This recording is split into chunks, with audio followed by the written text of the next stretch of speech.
In this lesson, you're going to get practice applying the treasury stock method that we just went through in the previous video. And what I've done in this model that you see in front of you right here is I've modified some of the numbers to make them a little more friendly in terms of answering interview questions, figuring out what's going on in this model, and also doing some of this math in your head, which is potentially a situation that could come up in the context of interviews. So rather than dealing with 192.06 and 934,735,000 and numbers like that, I've switched this so we're dealing with 10, 100, 1, 10, and so on. So what I want you to do for this exercise is to look at these four different tranches of options, tranche A through tranche D, and I want you to go in and actually calculate the dilution yourself. Now in interviews, when you get a question like this, normally it's easier because they'll just give you one tranche of options for the most part, but potentially you could get more than that. And just to get some practice with the treasury stock method and figuring out what's going on here, I want you to go through and actually calculate the dilution from each of these four different tranches.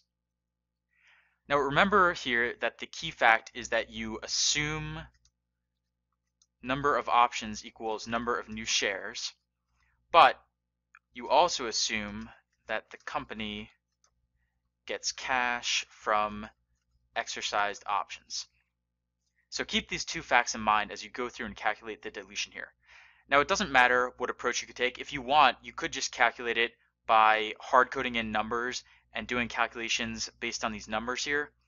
Or you could try to recreate the formula that we went through in the previous video. But in any case, just go through right now yourself and try to calculate the dilution from each of these. Once you do this, I'm going to then walk you through the same exercise and you can check your work against what I do on the screen.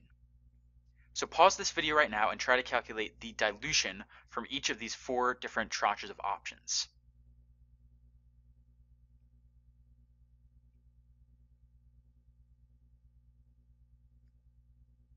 Okay, good.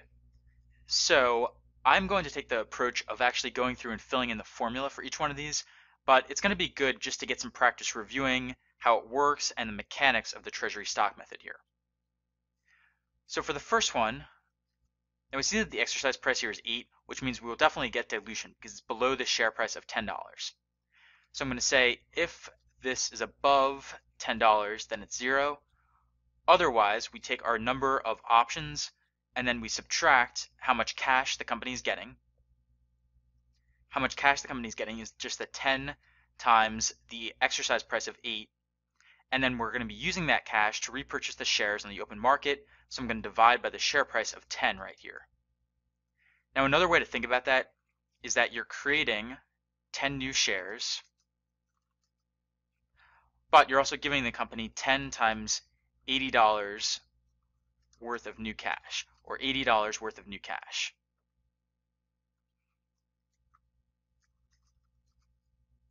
So with that $80 worth of new cash, the share price is $10 per share. 80 divided by 10 is 8 new shares. So that's another way you could think about that. And in interviews, I recommend you actually use this approach because that's just the easiest way to think through these questions on the treasury stock method. Now moving on to the others, I'm just going to recreate this formula again. If the exercise price is above $10 per share, we're going to say 0. Otherwise, we're going to take the number of options and then subtract the amount of cash, the number of options times the exercise price, divided by the company's current share price. I can actually just copy this formula down as well. We see that we get dilution for tranche A, for tranche B, tranche C, but not for tranche D, which makes sense because the exercise price here is $13. Another way you can check your work with this type of question, especially in interviews, is that if you have round numbers like this and the share price is 10 or 100 or something like that, then the dilution, assuming you have an even number of shares here as well, is going to be the reverse of the exercise price. So we see the exercise price here is 80, so we get 2 dilution. 5, we get 5 dilution. 3, we get 7 dilution. So it always adds up to 10 in these cases where we have very even numbers like this. So that's one quick trick you can use to check your mental math in the context of interviews when you get questions like this. We see here that it adds up to 14, so we have 114 diluted shares outstanding, and a diluted equity value of 1,140 right here. Now, if you get this question in an interview, you should have a good idea of how to go through it numerically, but if they ask you to actually walk through the treasury stock method, I would say something like the following. In the treasury stock method, you calculate dilution by assuming that you create a certain number of shares from options, and then the company uses the cash that you give it to repurchase shares that are outstanding on the common market. The way you actually calculate it for a given tranche of options is you check first to see whether the exercise price exceeds the share price. If that's true, you have no dilution.